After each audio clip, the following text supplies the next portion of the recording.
बहुत समय पहले की बात है। गौतम बुद्ध अपने शिष्यों के साथ एक गांव में प्रवास कर रहे थे।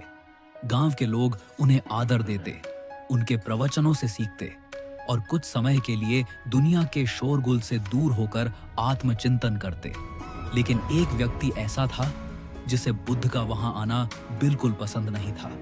वह एक ब्राह्मण था, ज्ञानी परंतु अहंकारी। वह स्वयं को सबसे श्रेष्ठ मानता था। उसे लगता था कि बुद्ध लोगों को भटकाते हैं। वह बुद्ध से मिलने गया, पर नम्रता के साथ नहीं, बल्कि पूरे क्रोध और अपमान के साथ। वह सीधा बुद्ध के पास गया और जोर से चिल्लाया, तुम ढोंगी हो, तुम्हारी बातें बेकार हैं, तुम लोगों को धोखा दे रहे हो। वह अपशब्द बोलता गया, पर बुद्ध वहीं शांत बैठे रहे, एक गहरी मुस्कान के साथ। ब्राह्मण का गुस्सा और बढ़ा। मैं तुम्हें नीचा दिखा रहा हूं और तुम हंस रहे हो, तुम्हें शर्म नहीं आती? बुद्ध बोले नहीं।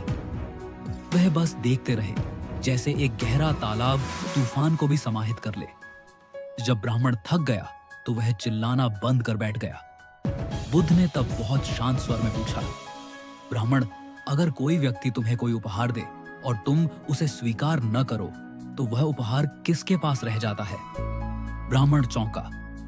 स्वाभाविक है, अगर मैं नहीं लूंगा तो उपहार देने वाले के पास ही रहेगा। बुद्ध मुस्कुराए। ठीक उसी प्रकार तुमने मुझे जो अपशब्द कहे वो मैंने स्वीकार नहीं किए। अब तुम ही बताओ, वे तुम्हारे पास रह गए या मेरे पास? ब्राह्मण बिल्कुल चुप हो गया, उसका सिर नीचे झुक गया। बुद्ध बोले, क्रोध, अपमान और द्वेष ये तब तक तुम्हें जलाते हैं जब तक तुम उन्हें किसी और पर फेंक नहीं देते। लेकिन अगर सामने वाला उन्हें न पकड़े तो ये आग तुम्हें ही जला देती है। यह सब देखकर एक शिष्य ने पूछा, भगवान, आपने गुस्से का जवाब गुस्से से क्यों नहीं दिया? कोई और होता तो अपमानित महसूस करता। बुद्ध बोले, अगर कोई तुम पर गंदा पानी फेंके तो क्या तुम उसे अपने ऊपर फैला लोगे या साफ होकर आगे बढ़ोगे? शिष्य बोला, साफ होकर आगे बढ़ना ही समझदारी होगी। बुद्ध बोले, क्रोध भी एक गंदा पानी है। जब हम मौन रहते हैं तो वो गंदा पानी वापस उसी पर गिरता है जिसने उसे फेंका था। फिर बुद्ध ने एक कहानी सुनाई। एक बार एक गांव में लकड़ी का पुराना पुल था। बारिशों में वह डगमगाता, चीं-छां करता, पर गिरता नहीं था। गांव वाले कहते थे, यह पुल मजबूत नहीं है, फिर भी टूटता नहीं। एक वृद्ध ने कहा, क्योंकि यह पुल लचीला है, अगर कठोर होता तो टूट जाता।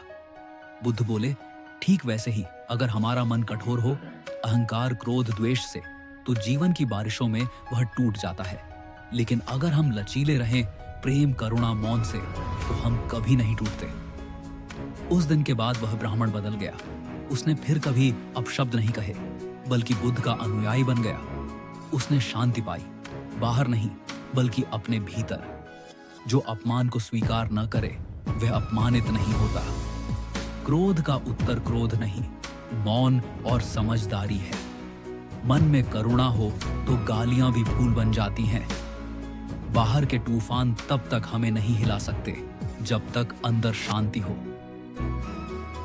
तो दोस्तों, कैसी लगी आज की कहानी आपको? अगर कहानी पसंद आई हो तो लाइक कीजिए, अच्छा लगा तो कमेंट कीजिए और ऐसी ही जिंदगी बदल देने वाली कहानी सुनने के लिए द टेल्स हाउस टीवी को सब्सक्राइब कीजिए। जल्द ही मिलते हैं। धन्यवाद।